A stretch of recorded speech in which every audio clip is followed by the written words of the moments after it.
Bonjour, je vais mourir. Genre tout le temps. Mais là, plus que d'habitude. En fait, c'est pour une raison très simple. La vidéo, vous allez voir, et merci de la voir au passage, elle a été tournée hier, seulement liée à une malencontreuse erreur de stockage. J'ai supprimé toute la première moitié. Donc du coup, le lendemain, j'ai dû, c'est-à-dire aujourd'hui, refaire tout le début. Bon, donc je suis un petit peu saoulé, mais je vais tout de même essayer d'y faire ça d'une manière un peu divertissante.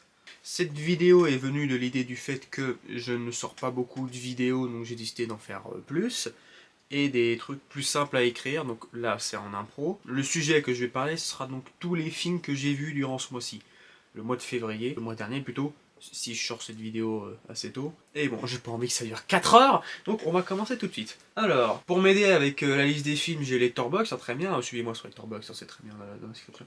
Donc, le premier film que j'ai envie de parler, c'est Sing Sing de Greg Quedar. J'ai probablement mal prononcé son nom, je m'excuse. Je lui ai mis A+, donc je lui donne des notes au film, c'est plus facile pour dire directement ce que j'en ai pensé. Je les mets par rapport à une tier list, donc vous savez, c'est de S à F. Donc A+, c'est vraiment très très haut, quoi, si vous voulez savoir. Donc ce qui me plaît, c'est très touchant. C'est vraiment magnifique. C'est l'histoire d'une prison qui s'appelle Sing Sing, un double titre, qui existe vraiment. Donc on a un groupe de prisonniers qui font une activité de théâtre. Et c'est donc toute la création du spectacle qu'ils comptent faire. Donc un spectacle comique burlesque. Ce que le film n'est pas vraiment, le film c'est clairement plus un drame. Mais il est très beau, il est rempli d'espoir et de bien-être. C'est une histoire très touchante autour de gens qui veulent essayer de faire un petit peu rêver les prisonniers du coup. Ça peut légèrement à quelques moments tomber dans le pathos, mais sincèrement c'est pas vraiment des trucs très graves dans le film. Ce qui va primer c'est surtout la beauté de ce que ça raconte. En termes de réalisation c'est classique on va dire. C'est surtout pratiquement un documentaire pour le dire. Les plans sont souvent très proches des acteurs, généralement caméra à la main, donc ça bouge tout le temps quoi. Ça rentre bien dans ce que ça veut créer. On se rapproche des personnages, vu que le grand point fort du film, je pense, c'est ses acteurs. Ce qui est logique, vu qu'ils veulent faire du théâtre, ça paraît logique de prendre des bons acteurs. Mais une idée intéressante, c'est que les personnages du film, qui est une histoire vraie, sont joués par les gens les vraies personnes.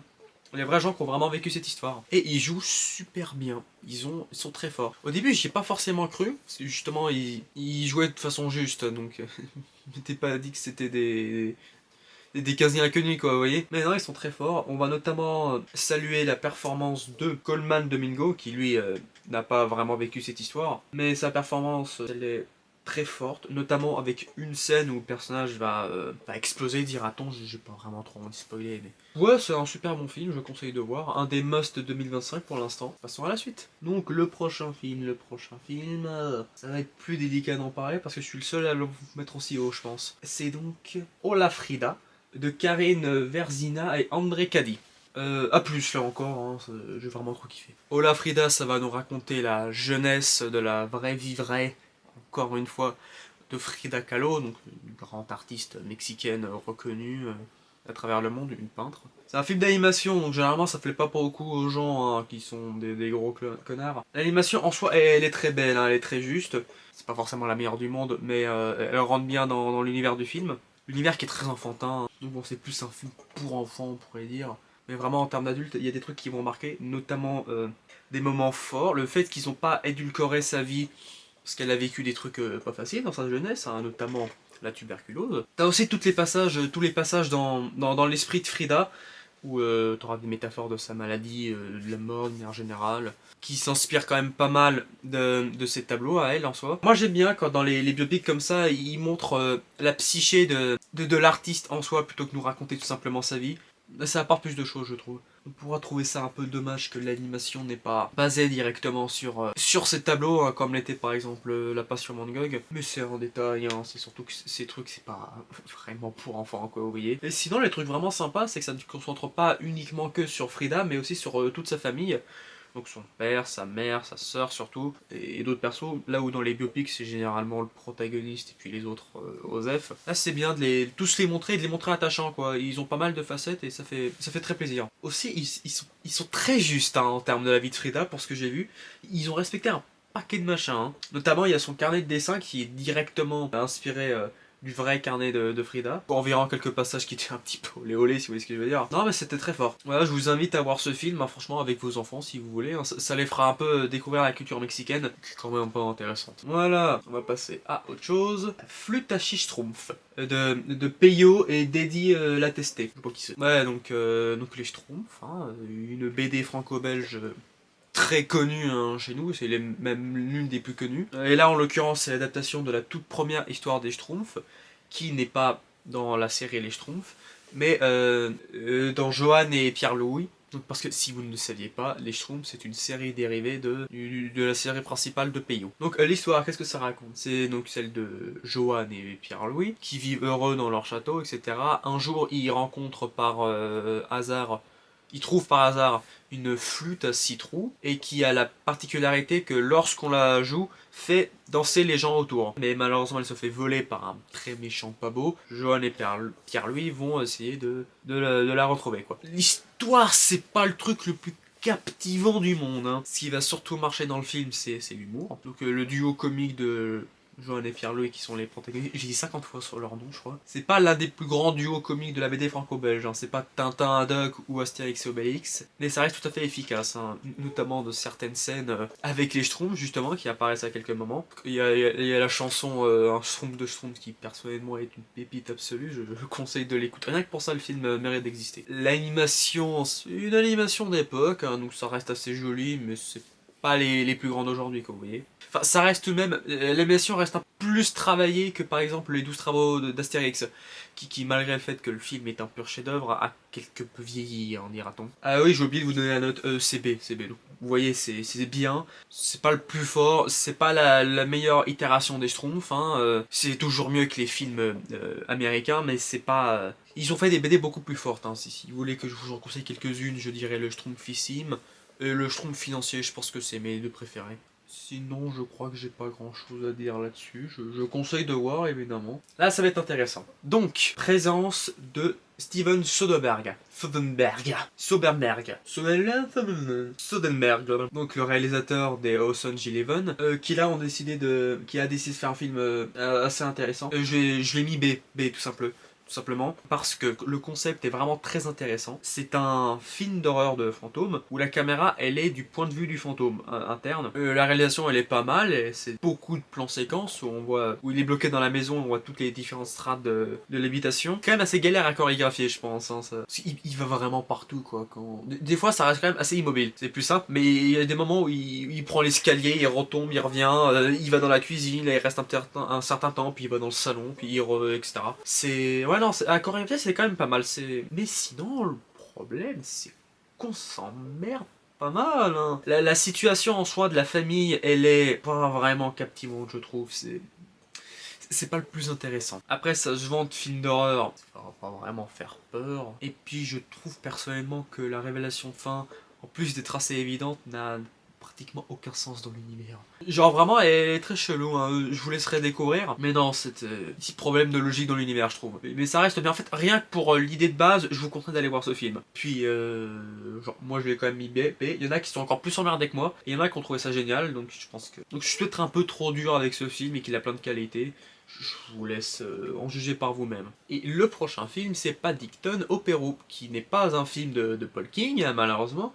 C'est un film d'un parfait inconnu, qui s'appelle Douglas Wilson. Bon, sinon le scénar, c'est que... Donc, on est quelques années après le 2. Donc le 2, c'est chef-d'œuvre absolu, vous voyez absolument le 2. Faut voir le premier d'abord, mais... Vous voyez surtout le 2. Paddington veut se rendre au Pérou pour faire une visite à sa tante Lucie. Mais en arrivant là-bas, malheureusement, elle aura disparu. Et donc, ils vont la chercher. Ce sera donc un film d'aventure. C'était pas mal, je l'ai mis B+. Et ça reste assez appréciable. Notamment si on a déjà suivi les films précédents. Donc, on a déjà un attachement assez fort à Paddington. Ce qui va beaucoup aider dans le film. Mais sinon, déjà, c'est un film d'aventure. Donc, il y aura pas mal de scènes d'action, mais les scènes d'action sont pas non plus super palpitantes. Difficile à sortir celle-là. Genre le 2 Le 2 t'avais les scènes en train qui étaient très fortes, t'avais la scène avec Loi qui était géniale. Je crois que c'est une Loi, je sais plus ce que c'était. Et aussi un truc que le 2 avec le 3 n'a pas, ici c'est le méchant. Le méchant du 2 il est super jouissif, il est inventif, créatif, il est parfaitement joué par Hugh Grant.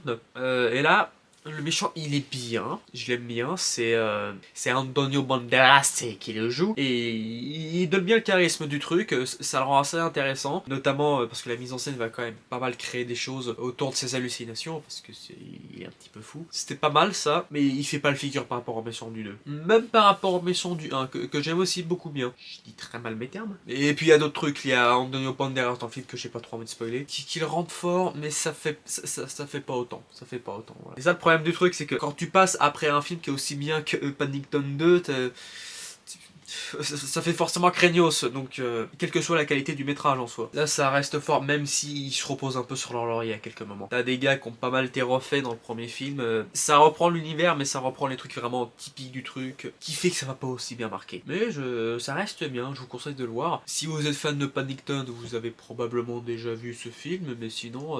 je vous conseillerais de voir la saga entière. Et le prochain film est diamétralement plus intéressant, vu que c'est Fahrenheit 451 de François Truffaut. Truffaut qui nous fait un film à l'anglaise, je savais pas qu'il en était capable, et ça marche extrêmement bien, tellement que je lui ai mis A+.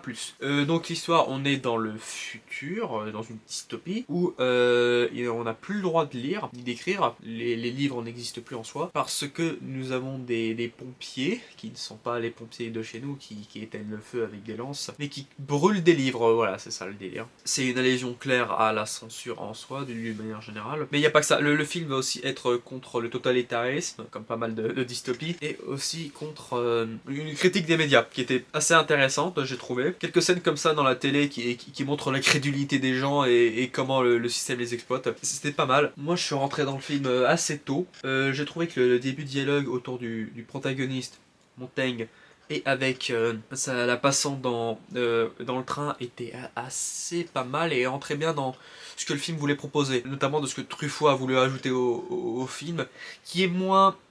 parce que le bouquin il est beaucoup plus critique du système total entier, là où le film c'est plus... ça parle plus directement de l'art et du fait de garder l'art. Même si l'art peut nous amener des moments tristes, comme c'est pour ça qu'ils veulent cramer les bouquins, parce que ça leur fait réfléchir, ça leur fait avoir des émotions comme la tristesse, la peur, etc. Que même si l'art peut amener à ça, c'est ce qui va nous faire qu'on sera humain et qu'il ne faut pas s'en débarrasser. Bon, le message est évident mais ça marche bien. Du coup ce qui est marrant c'est que en fait ça m'a un peu rappelé Orange Mécanique dans certains aspects, dans le sens où le système va déshumaniser la civilisation grâce à l'art, enfin sans l'art du coup. Orange Mécanique c'est direct, c'est aussi lié à l'art hein, avec la musique, là c'est au bouquin. Parce que Truffaut adore lire des livres, hein, il adore faire référence à la littérature dans ses films, notamment Balzac. Là, il y a de quoi agripper. L'univers est assez fascinant à regarder. La réalisation, elle est dans le truc de Truffaut, donc c'est-à-dire que c'est simple, c'est... je vais pas dire basique, mais c'est efficace, mais sans tomber dans le pathos, c'est ce qui le rend vraiment pas mal, je trouve. Ce qui fait que c'est un des meilleurs de la nouvelle vague, hein, je pense. Je préfère à Godard, par exemple. On va en parler avec Godard. Mais bon, c'est... non, mais je conseille vraiment d'aller voir ce film. Très bon cru. Et on va aller vers un autre classique, Le Dictateur de Charlie Chaplin. Donc, Le Dictateur, je l'avais vu quand j'étais très jeune, vraiment tout jeuneau, j'ai gardé pratiquement aucun souvenir du film. Donc là, le revoir, ça a été une découverte. Et pas mal. Je l'ai mis à moins. Alors, le moins... ah, c'est quand même vraiment très fort. Donc, même si c'est moins, dites-vous que ça reste un chef-d'œuvre, je trouve que c'est un chef-d'œuvre. Mais je le trouve pas aussi beau que les autres films qu'il a fait, Charlot. Normalement, vous connaissez peut-être l'histoire.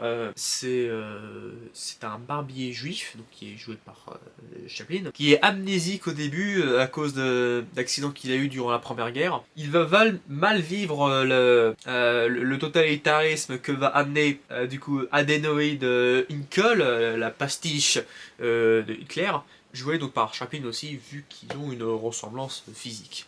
C'est plus ou moins ça dont est venu le gag. Donc je trouve moins bien que ces autres films que j'ai vus, genre les Temps modernes qui est un vrai chef-d'œuvre, ou même Lumière sur la ville, parce que le rythme je trouve assez moins bien fait. Genre toute la première partie du film sur la Première Guerre mondiale, elle est quand même longue. Il y a des moments très cultes que j'aime énormément. Et même toutes les parties avec avec Inkel, c'est très drôle de voir Chaplin là-dedans. Je trouve que ça rajoute du gras au film qui n'était pas forcément... Je trouve pas que ces scènes sont forcément tout le temps utiles, même s'il y a des moments légendaires, hein, comme ces dialogues avec je sais plus comment il s'appelle, mais la parodie de Mussolini. Après, je parle surtout du rythme, mais les gags restent excellents. Il y a des moments que je trouve géniaux. La scène du dîner avec les gâteaux, là où il y a une pièce dedans, pépite quoi. Chaplin il sait vraiment comment bien construire la plupart de ses gags, même si je trouve que Dans la moyenne, je le trouve vraiment pas aussi efficace que ces autres. C'est pour ça que je l'ai mis moins. Mais le plus, c'est parce qu'il y a une vraie force là-dedans. Dans le fait d'avoir voulu faire un film qui dénonce ça, alors que c'était pas encore tout à fait la mode à l'époque. Vu que c'était tourné, ça a dû être tourné en 39, non, je pense, vu qu'il est sorti en 40. Donc c'était pas le moment où l'Amérique était encore rentrée en guerre, hein. Donc ça devait être assez fort assez osé de tourner à ce moment-là. Et bien sûr tout le monologue de fin très connu qui est très. Ça a été porté au nu pour une raison et c'est évident, hein. J'ai pas trop à développer. De toute façon c'est un classique, hein. Donc si c'est pas moi qui vous recommande d'aller voir ce film, ce sera quelqu'un d'autre. Mais justement je vous recommande d'aller le voir et de voir les autres films de Chaplin, notamment les temps modernes, qui justement lui son rythme il réussit parfaitement. L'enchaînement des scènes marche beaucoup mieux dans ce film là. Mais bon, il y a d'autres films à voir, comme notamment... Ah, il va être compliqué. Bon. Je l'ai beaucoup moins aimé celui-là, c'est Maria de Pablo Larraín. Je lui ai mis B. C'est donc un biopic sur les derniers jours de Maria Callas, la diva, la Callas, la fameuse. Et c'est pas mal, mais c'est long. Je vais dire tout de suite, les problèmes c'est que c'est long, et que ça aurait pu être plus intéressant. J'aimais bien au début parce que justement ça essayait de... Je me suis dit que ça allait être pas mal créatif vu que ça essayait de se mettre dans la tête de Maria. Vu que ça prend le... Vu que le délire du film c'est globalement qu'elle veut faire une interview avec des hallucinations, si vous voyez ce que je veux dire. Et que c'était bien parce que ça développait aussi les gens autour de Maria, donc ses domestiques. Mais après finalement ça décolle pas vraiment. Je trouve que pour un film qui parle d'une vedette de l'opéra, il est pas très opératique. Genre la musique elle joue pas un rôle particulièrement fort dans le métrage, ce qui est dommage, hein, ça aurait pu être intéressant. Et aussi le fait qu'ils aient voulu se concentrer sur l'histoire de Maria avec le mec riche là, qui je trouve ressemble beaucoup trop à Martin Scorsese, ça me saoule. Dans tous ces flashbacks là, ouais, je connais pas la vie de Maria parfaitement, mais je pense qu'il y avait des trucs plus intéressants à adapter. Mais bon, c'est un choix, hein, c'est un choix comme un autre. En tout cas, ça reste bien.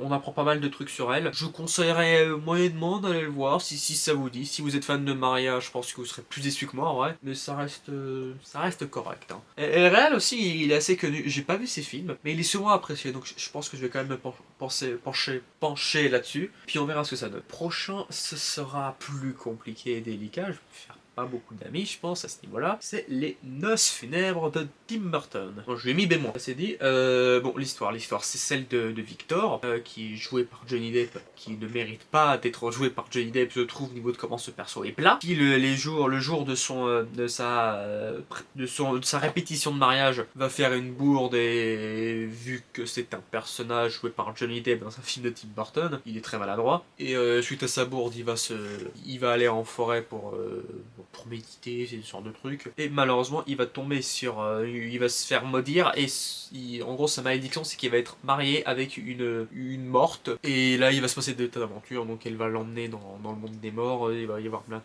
trucs, etc. En fait, ça reprend les défauts que j'ai pas mal avec les autres films de Burton, c'est-à-dire que l'esthétique, elle est très bien travaillée, le scénar, il tient pas. Je le trouve pas très intéressant. Déjà, le protagoniste, je l'ai dit, je le trouve assez chiant. C'est un peu un petit con par moment aussi, et même les autres persos sont chiants. Donc, la première femme qui devait épouser aussi, elle est assez plate, ses parents aussi, c'est des clichés quoi globalement, et les parents de l'autre mariée aussi. Le perso qui s'en sort le mieux c'est quand même la mariée cadavérique en soi, qui est très attachante elle, donc c'est pour ça que le film a bien marché je pense. Puis comme je l'ai dit, l'esthétique marche bien, le côté glauque, gothique glauque, Burton sait très bien comment le mettre en scène, donc ça fait plaisir. Mais même là je trouve qu'il est pas assez créatif. C'est le genre de film où t'as globalement l'idée que le monde des vivants est moins festif que le monde des morts, ce qui a un certain parti pris. Mais ça reste assez classique, je trouve, la manière, c'est pas ultra créatif. Genre dans Beetlejuice,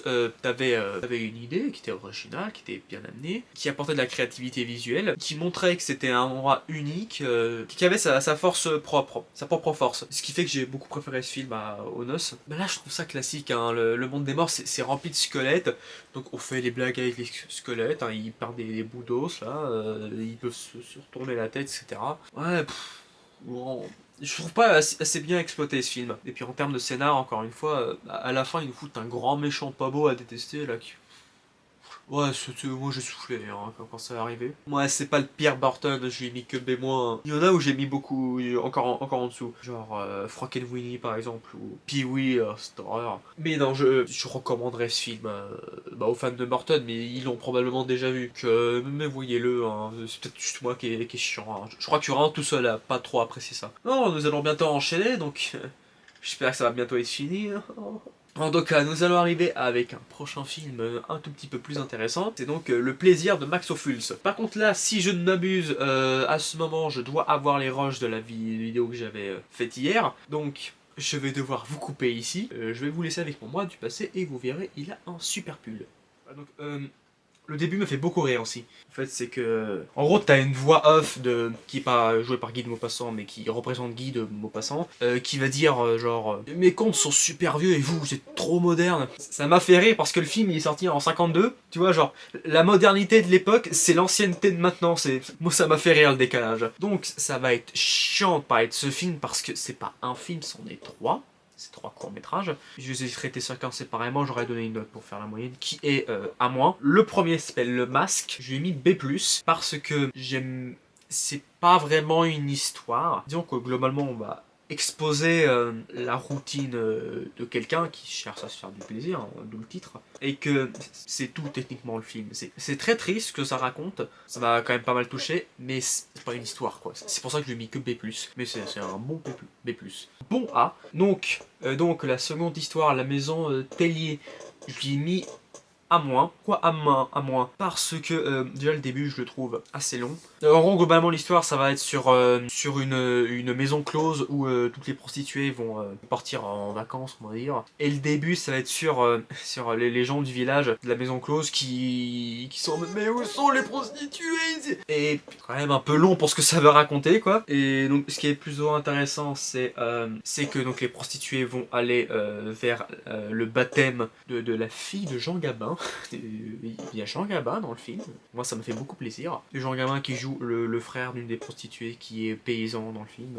C'est très beau ce qui se passe. Je vais pas beaucoup raconter parce que c'est quand même assez court, j'ai pas envie de spoiler. Mais ça reste quand même très touchant, malgré le fait qu'il y ait des trucs qui sont quand même un tout petit peu vieux. Et dans le sens où c'est plus trop les mœurs d'actuel, mais ça reste, c'est quand même un film des années 50 qui reprend des contes, je sais même plus quand est-ce qu'il date, qui reprend des contes de 1889, c'est-à-dire la première guerre mondiale ça n'existait pas, c'est dire à quel point c'est vieux. Mais ça reste assez touchant la manière dont c'est mis en scène. Et voilà, moi j'aime bien. Donc la dernière histoire, c'est Le Modèle, c'est ma préférée. Je lui ai mis un A parce que donc, ça va raconter les déboires amoureux d'un couple avec un peintre et un modèle. Et j'ai pas envie de spoiler parce que c'est super court, mais je trouvais ça très touchant, très beau, très triste et un peu malsain. Mais c'est des histoires qui nous font plaisir et donc voilà. Moi ça me met de bonne humeur, hein, les gens qui sont malheureux. Notamment l'histoire va se conclure sur cette fameuse épitaphe de Maupassant qui conclut bien le film et qui représente parfaitement la morale, qui est que l'amour n'est pas gay, n'est qu'un i. Voilà, c'est sur cette magnifique blague que nous allons poursuivre les films. Et le prochain film que nous allons traiter, c'est Okja de Bong Joon-ho. À moins là aussi, c'est sur Netflix, hein, vous l'avez probablement pas vu parce que vous n'avez pas de culture, mais Okja ça va raconter l'histoire dans une société pas vraiment dystopique, hein, vu que ça se passe plus ou moins dans notre période, mais un peu SF quand même, où donc nous avons créé des mutations génétiques sur pas mal de cochons, et ça va les faire des super cochons, comme ils disent dans le film, qui vont être élevés par un vieux et sa petite fille coréen pendant tout un an, et en gros pendant 10 ans, et à la fin de ces 10 années, la société qui a fait ça va reprendre le cochon, et donc ce sera la fille qui va essayer de le retrouver pour le ramener chez Gel. C'est pas vraiment son plus fort, même si la mise en scène reste très efficace, hein, on va pas se mentir. Et les acteurs sont tout à fait bons. Ils sont vraiment très bons. On retiendra surtout Tilda Swinton, hein, magnifique dans ses deux rôles dans le film en plus. Paul Dano aussi, qui joue très bien le militant écologiste, quoi, écologique. Je l'ai beaucoup apprécié dans le film. Hein. Il est plein de nuances le personnage, c'est ça qui fait plaisir. Et aussi, il y a Gus Fring de Breaking Bad, qui n'a pas un grand rôle dans le film, mais ça fait quand même plaisir de le revoir. Hein. Après, c'est sûr que pour certaines personnes, ça va peut-être être un peu ils vont peut-être pas forcément aimer parce que c'est clairement une propagande du véganisme, plus ou moins. Ce qui n'est pas surprenant de la part d'un giga gaucho comme Bong. Hein. Et ce qui est bien, c'est qu'il traite ça avec subtilité et finesse. Comme Parasite par exemple. Hein. Ce qui fait qu'ils vont pas te marteler à la gueule le message, mais il sera tout de même présent dans beaucoup d'aspects du film. Et sinon, ça reste une aventure animalière, plus que correcte. J'ai quand même pas mal apprécié, même si c'est pas excellent. Ça reste très bon, très très sympathique, hein, je conseille d'aller voir. C'est donc comme j'ai dit sur Netflix, facile d'accès et légal, donc n'hésitez pas à y aller. Et ça a une conclusion assez à la bombe, quoi, j'ai envie de dire. C'est pas positif, c'est pas négatif non plus, c'est une conclusion. Voilà. Le film, il y a autant de positifs, il y a pas vraiment autant de positifs que de négatifs, mais j'aime bien ses conclusions à lui, c'est toujours frais, quoi. C'est les trucs des Coréens, ils savent vraiment bien conclure leurs films. C'est rare les films sud-coréens où la conclusion elle est naze. Hein. Toujours en demi-teinte, toujours très intelligemment fait, et ce qui va vous marquer. Mon préféré de Bong, je pense que ce sera toujours Memories of Murder. Mais non, mais c'est très touchant comme film. Donc n'hésitez pas. Donc, le prochain film va faire peut-être plaisir à une amie, je pense. C'est Scream 2 de Wes Craven. Déjà, j'ai beaucoup aimé le premier Scream. C'était un excellent film d'horreur, tout en étant une excellente satire des films d'horreur, avec beaucoup de moments cultes, de retournements de situation vraiment pas mal. Et nous sommes face à la suite, donc qui va parler des suites, logiquement, et qu'il fait moins bien. Je lui ai mis c'est moins. Déjà, il y a un truc qui fait que ça marche pas. C'est que les scènes d'horreur ne fonctionnent pas parce qu'elles sont pas crédibles. Genre, moi au début du film, j'ai cru qu'ils allaient pas faire la même révélation que dans le premier. Je me permets de spoiler le premier, hein. C'est que donc il y a 2 tueurs. Donc je me suis dit qu'ils allaient pas faire la même révélation. Finalement, si ils l'ont fait, donc ils ont déjà plus d'originalité au bout du 2, c'est génial pour la suite. Et aussi, c'est que dans le premier, tu te disais pas que... C'est que durant les scènes d'horreur, tu te disais pas que c'est impossible qu'ils puissent faire ça tout seul. T'avais vraiment une surprise. Là, ce qu'ils font, c'est impossible de faire ça tout seul, et c'est aussi impossible d'y faire à deux. Genre, la scène de la voiture, elle se veut avoir une tension, elle n'a aucun sens. Le perso se téléporte, c'est la seule explication. C'est vraiment le souci qu'il y a ce film. Du coup, c'est vraiment un peu le défisant d'une suite de base, quoi. Genre, on va globalement reprendre les mêmes éléments que du premier film, en moins sincère, en moins fort. Ça, c'est moins, quoi. C'est pas fou. Hein. Pourtant, on pourrait s'attendre à mieux de la part du mec qui a fait Les Griffes de la Nuit, mais bon. Après, il y a quand même des scènes que j'aime bien. La première dans le cinéma, où ils vont tuer Foreman de House.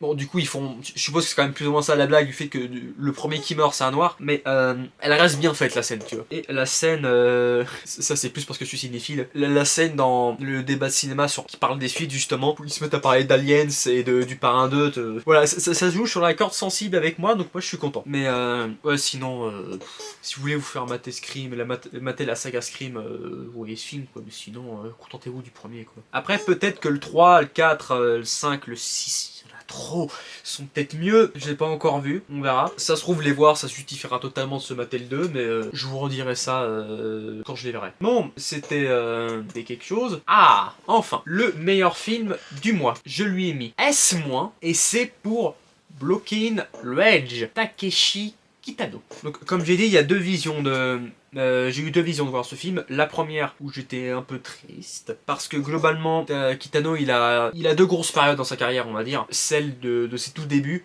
à peu près de Violent Cup à Takeshi's ou Achille et la Tortue, à peu près dans cette période là où il était où c'était burlesque et poétique à la fois, violent, nihiliste et bon enfant. Et la deuxième période où c'est à partir des outrages, où c'est plus bourrin, moins poétique, moins réfléchi, l'humour est plus convenu, on va dire. Moi je trouve ça un peu décevant parce que je trouve que c'était un vrai génie à l'époque. Et donc justement le Block and Roll ça reprend plus les étapes de la deuxième phase de Kitano. Donc au début j'étais en mode mais non, il n'y a pas de truc là, il n'y a pas de peinture, il n'y a pas de sincérité, il n'y a pas d'amour, il n'y a pas... Voilà, j'étais très débile. Et j'ai finalement décidé de me foutre de ça et de voir le film tel qu'il est. Et tel qu'il est, il est incroyable. C'est pas mon Kitano préféré, mais c'est pas un chef-d'œuvre non plus, je pense. Je pense vraiment que c'est surtout un film que j'ai énormément apprécié. Pour le concept, pour l'exécution, pour comment ça le met en place, pour un paquet de trucs. Donc je vais essayer de résumer l'histoire, ça va être compliqué là. L'histoire c'est celle d'un Yakuza, donc Kitano fait souvent des films avec des Yakuza. Enfin c'est pas un Yakuza, c'est un tueur à gages, excusez-moi. Il travaille pour les Yakuza, voilà. Le tueur à gages va se faire repérer par la police et il va travailler comme un espion, enfin comme un infiltré quoi globalement. Ça c'est le début de l'histoire. Pendant les 30 premières minutes du film, et le reste, ça va être la même histoire, les mêmes plans, mais fait sur un ton comique, déjanté, comme Kitano aime bien les faire. Il a souvent fait des films plus que burlesques, vraiment absurdes, qui n'ont de sens que la comédie, genre comme Getting Genie, Glory de the Filmmaker, etc. etc. Et là, c'est totalement dans l'ambiance sur la seconde partie. Au début, je me suis dit que ça... genre, on se fait chier à se mater 30 minutes qui vont servir à rien, pour 30 autres minutes qui vont être comiques, mais finalement, ça sert les 30 minutes. Ça sert pour les gags, surtout. Parce que du coup, on sait ce qui va se passer, vu qu'on l'a déjà vu, et la retournement en situation va être beaucoup plus efficace. Et il va fonctionner comme ça le film. J'ai pas envie de gâcher les gags parce que je les trouve vraiment excellents. Puis c'est les gags à la Kitano, donc c'est... il y a beaucoup de cascades, de blessures physiques et qui brise le quatrième mur. Super créatif pour son truc, hein. Ça dure pas longtemps, 1h06, hein, vraiment, c'est court et net, hein. Genre, il se fout de la gueule de ça dans le film aussi. C'est un film qui est son auto-parodie, qui a une exécution vraiment géniale. Même si je pense que c'est clairement pas un chef-d'œuvre, j'y ai passé un moment excellent devant. Et donc je ne peux que recommander de voir. Et puis ça fait toujours plaisir d'en voir Kitano au bout d'un moment. Surtout qu'il n'hésite pas à se mettre dans des scénarios très ridicules et qu'il glorifie pas, quoi, tu vois. Pour résumer le film, je dirais que c'est surtout un gamin qui a plus de 70 ans qui s'amuse pendant 1 heure avec une caméra et qui avec peut faire s'amuser le public. C'est ça le film. Moi je trouve ça beau. Bon, passons à la suite. Nous avons un film un tantinet plus salé, donc qui est le film que j'ai moins aimé ce mois-ci, qui est, hélas pour moi, de Jean-Luc Godard. Des moins. Voilà. Pourquoi des moins? Parce que Godard c'est compliqué. Godard c'est très compliqué. Il fait souvent ce qu'il veut. Ce qu'il veut c'est pas tout le temps excellent. Ça peut être même excellent par contre, notamment Pierrot le Fou, mais là c'est plutôt dans la catégorie basse, parce que Godard il brise les codes du cinéma, et des fois ça peut amener des trucs vraiment excellents. Je répète ce que j'ai dit, ça m'énerve. Là c'est... là ça rend le truc insupportable. Ça rend le truc insupportable parce que l'histoire elle suit pas. Pourtant l'histoire aurait pu être bien. C'est globalement l'histoire de Dieu qui va s'incarner dans qui va posséder le corps d'un type quoi, pour essayer de vivre un peu une vie humaine. Le type en question c'est Gérard Depardieu, et voilà. Donc le film c'est un jeu de mots en fait, hein, parce que God, art de par Dieu. Mais le truc c'est que cette histoire, que je viens de vous résumer, donc qui est le synopsis officiel hein, techniquement, elle arrive genre au bout de 50 minutes quoi, donc il reste 30 minutes pour la développer, parce que avant c'est plat, des trucs d'art et d'essai, mais chiant. La caméra qui est sur aucun personnage, tu vois rien, alors que t'as une scène qui est techniquement, tu sais qu'il y a des gens à côté quoi, mais ils ne montrent pas. T'entends que dalle hein, parce que globalement Godard il fout des dialogues tout le temps en même temps. T'as deux personnages qui parlent en même temps, tu comprends pas ce qu'ils disent. Et ça pendant quasiment toute la durée du film, c'est méga long, on s'emmerde. Oh c'est insupportable ce film. Ah t'as le coup du prétentieux de Jean-Luc quoi. Et même en termes d'acteur, Depardieu il apparaît au bout de 30 minutes quoi. Et encore 30 minutes il apparaît au loin. Genre je crois qu'il est sur une barque, hein. Je crois que c'est sa première scène, on le voit sur une barque, 4 secondes, après on passe sur autre chose. Waouh! Je pensais pas qu'il apparaît aussi peu. Hein. Donc GG qui est... C'est pas sa meilleure performance, hein, on va pas se mentir. Mais ça reste correct quoi, ça reste bien. Et les autres... ils jouent un peu de la même façon, godarienne, c'est-à-dire pas trop expressif, un peu à l'habillé quoi, mais les dialogues suivent pas, parce que Godard c'est pas le meilleur dialoguiste du cinéma français quoi. C'est un très bon metteur en scène, il a réussi à créer des nouveaux systèmes de narration que beaucoup se sont inspirés, mais ça reste casse-couille à regarder quoi. Le mater comme ça, c'est vraiment insupportable. Donc moi je conseille pas. Après ça reste du Godard, donc si vous êtes apprécié de ce style-là, donc n'hésitez pas à regarder, mais c'est... ouais non, pas pour moi. Bon, donc le prochain c'est L'attachement de Karine Tardieu. Ah bah putain c'est marrant ça, il y a encore du... je l'ai mis à moins que tout ce qui est le A, c'est l'émotion sincère du film qui est transmis. Donc le scénar du film, c'est... donc l'histoire c'est d'un couple, un mari et une femme, qui ont déjà un enfant. La femme est enceinte et va pour accoucher. Ils confient leur enfant à la voisine pour qu'elle s'en occupe, le temps qu'elle accouche, tout ça. Malheureusement, la femme va faire une fausse couche, elle va y laisser la vie, pas celle de l'enfant, ça sa fille du coup vient de naître et voilà. Le père revient pour annoncer au tout petit enfant que sa mère est morte mais qu'il a gagné une sœur quoi globalement. Et ils vont se lier d'amitié avec la voisine et c'est là que ça va commencer l'histoire. C'était très touchant. Donc tout ce qui est A, c'est vraiment les acteurs qui sont excellents. Le rôle de la voisine, elle est jouée par Valérie Brunet Tedeschi, excusez-moi le mal prononcé, qui est, je la connaissais pas, je l'ai trouvée très attachante dans sa psychologie du rôle, notamment avec un détail, le fait qu'elle fume beaucoup. Je trouve que ça apporte pas mal de scènes et aussi au développement, enfin pas au développement, mais à l'esthétique du personnage, on va dire. Moi j'ai bien aimé. Et aussi Pio Marmaille, que je trouve excellent comme à son habitude, très touchant dans ce rôle de mec qui sait pas vraiment comment trop gérer le décès de sa femme, qui en même temps doit s'occuper de son enfant, qui n'est pas son véritable enfant, hein. Sa femme l'avait fait avant leur rencontre, et en même temps devoir gérer celle de sa fille, voilà. C'est très touchant. Ce qui est sympa, c'est que le film il est coupé en parties, et c'est les âges de la petite fille, qui s'appelle Lucille, je crois. Voilà, Lucille. Donc genre, ce sera coupé en chapitres, avec genre Lucille 6 mois, Lucille 18 mois, Lucille 2 ans, etc. Des trucs comme ça. Et l'autre, c'est aussi les dialogues que je trouve aussi tendres, très jolis et vraiment pas mal. Notamment un que j'ai retenu, qui est donc assez tôt dans le film, hein. Le réveille pas, il suit sa mère pour encore quelques heures. Voilà, je trouve ça beau. Je trouve ça très beau. Après, le moins, ça va. C'est qu'il y a des petites longueurs dans le film, malheureusement. Ça arrive, hein, c'est pas très grave. C'est surtout tout le délire de la fin, là, avec l'autre meuf qui va arriver, c'est... Je trouvais ça pas vraiment nécessaire, hein, honnêtement. Je trouve que ça fait perdre du temps au film. Mais hormis ce détail, c'était poignant et touchant. Moi, je conseille de voir, hein, si c'est votre genre de film. C'est sûr que ça fait très film français, quoi. Mais des fois, c'est beau. Bon, on va parler des chouchous. Enquête sur la sexualité de Pier Paolo Pasolini. Donc, ça va être encore plus difficile d'en parler avec les autres, vu que c'est pas un film de fiction, c'est un documentaire. Un documentaire qui est, tout simplement, c'est Pasolini, donc notre génie de l'Italie, qui se balade sur un paquet de villes et pose des questions à des gens liées à la sexualité, donc enfin liées au sexe de manière générale. Donc ça peut être vous pensez quoi des filles de joie, ou alors est-ce que vous pensez que la femme est inférieure à l'homme? Il y a des questions comme ça durant tout le film, et c'est très intéressant. C'est le portrait d'une époque, donc qui n'est plus le nôtre. Donc, et pour ça, rien que pour ça, ça mérite qu'on y regarde. Et puis tu as des commentaires assez amusants de Pierrot. Il y a un mec que j'aime bien écouter parce il y a toujours des bons mots à quelques moments. C'est ce moment là où il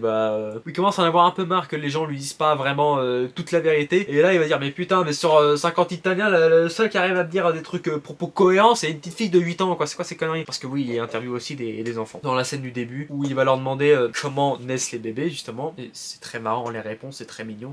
Je pense que c'est la meilleure partie du film. Mais le truc qui est un peu dommage, c'est je trouve qui fait que je lui ai mis que A et pas au-dessus, c'est le fait que Pasolini il intervient pas beaucoup non plus. Je trouve que le film aurait eu un meilleur rythme si il aurait eu plus de répliques assez acerbes de sa part pour alimenter tout le fourbi. C'est un film qui va parler de beaucoup de sujets, l'égalité homme-femme, comme j'ai dit. Quand tu vois le nombre de gars qui répondent que non, la femme doit rester inférieure à l'homme, c'est comme ça, c'est leur vaisseau, c'est le catholique. Ouais, c'est vieux, hein, c'est vieux. C'est les 60, hein, je rappelle, 60. On parle aussi d'homosexualité, donc, de mariage, de chrétienté, de prostitution. C'est très fourni comme film, t'as beaucoup de sujets. Moi franchement, j'ai beaucoup aimé ça. Puis t'as aussi le fait que Pasolini, il doute à un moment dans le film, où il se demande justement si c'est vraiment pertinent ce qu'il est en train de faire, parce qu'il filme peut-être pas les bonnes personnes, peut-être que les réponses sont pas vraiment intéressantes. Peut-être que s'il y aurait plus de trucs comme ça, j'aurais mis plus. Mais un A, ça reste un joli A. Donc merci Pierrot, hein, comme d'habitude. Et voilà, il nous reste un dernier film, et le dernier film, c'est Un condamné à mort s'est échappé, de Robert Bresson.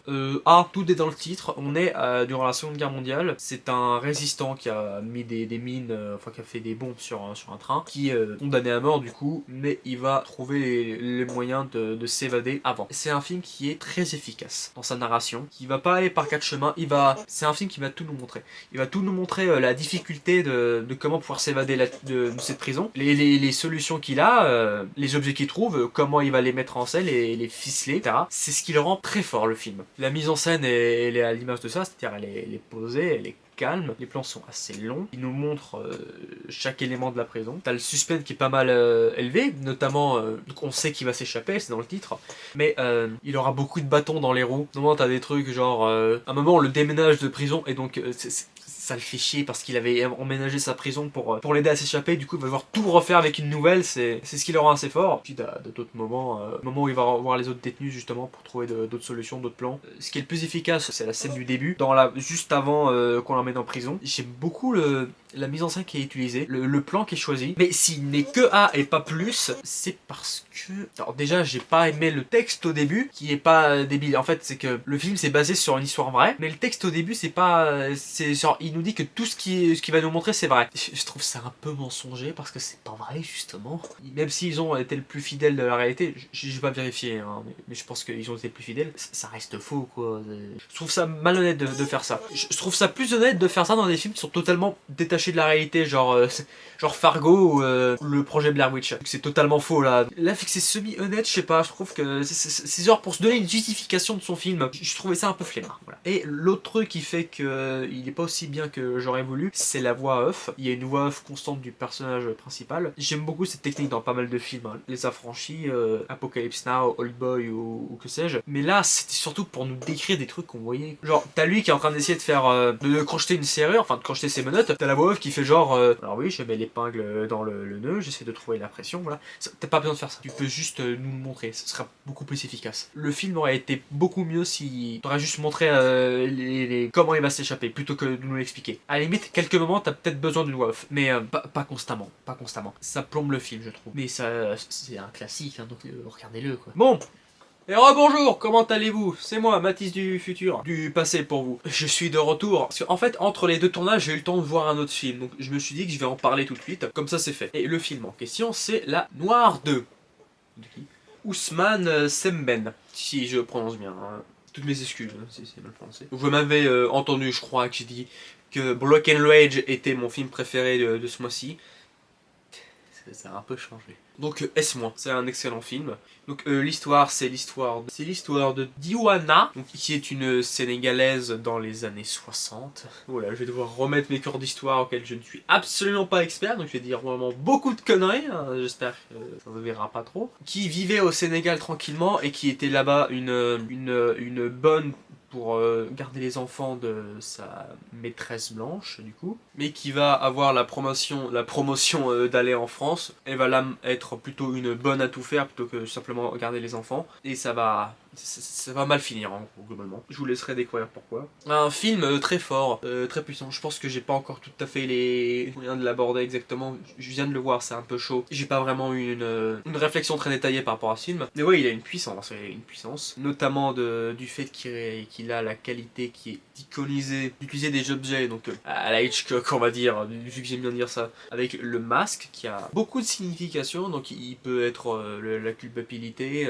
le pays tout simplement dont est originaire Diwana, mais il a beaucoup de force, ce sera à vous de l'interpréter globalement. Et il filme aussi très important pour l'histoire en soi d'une manière générale, vu qu'il me semble que c'est genre le premier film à être réalisé par un noir en France, si je ne m'abuse. Même avant Soleil Haut de Med Hondo, je conseille aussi d'aller voir Soleil Haut. En fait, c'est un peu le même film, c'est un peu le même délire. Mais Soleil Haut, c'est fait par c'est l'histoire d'un mec et c'est plus RSC. Et c'est plus Godard, on va dire, que là où ça sera assez Truffaut aussi, oui, une comparaison de nouvelle vague. Notamment la force, c'est que c'est donc un film qui va dénoncer le racisme, mais d'une manière intelligente. Par exemple, donc les maîtres de Diwana ne sont pas antipathiques en soi. C'est plutôt par le fait qu'ils vont faire... c'est plutôt le fait qu'ils ne se rendent pas vraiment compte de que ce qu'ils font est quelque peu déshumanisant envers la personne du coup. Qui fait que c'est pas bien ça en ce qu'ils font. C'est pas genre un gros... Moi j'aime pas les noirs. Non, c'est plus subtil. Ça montre plus que le problème c'est la société en soi et le comportement des individus plutôt que eux-mêmes en soi. C'est très fort, très intéressant. ça dénonce bien. Et puis c'est efficace, parce qu'il est court le film, il dure que 1h06. Hein.